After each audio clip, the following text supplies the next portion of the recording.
época de Mayanza, invitónos Enrique Granja Colla al so llegar en el barrio del Campón, en Sietes, y de todo lo que se faló de sidra y mazanes, estoy una pequeña parte. Bueno, la sidra dulce son 3 días. Después ya no hay sidra dulce. Después ya hay sidra con aguja.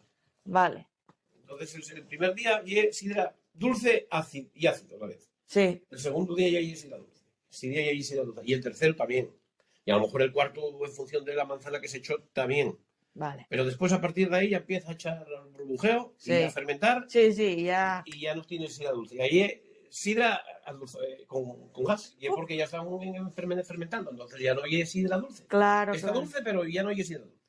La Claro. sidra dulce y el segundo y el tercer día. A partir de ahí ya la sidra dulce ya va a menos.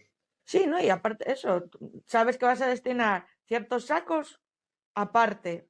Aquí hay razas de... Unes que son de los que empodera a la gente. Hay una que se llama de la Vallella, Sí. que era originaria, creo que de San Martín, de Vallés, que lleva muy buena pasidra. Mm.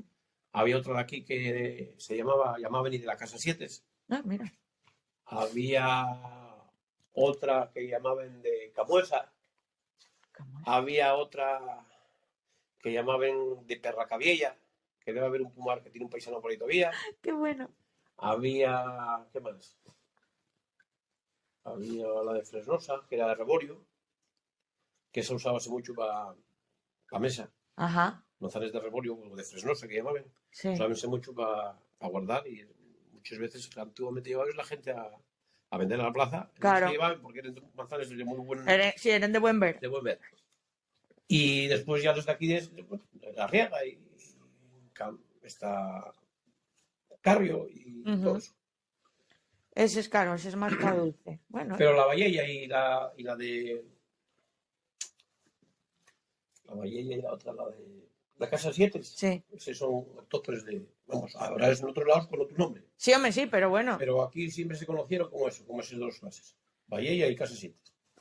Una yema más a la Vallella más adulzallada. Y la de la Casa 7 será ácida, muy ácida. Y nada, esas variedades son las que tenemos ahora.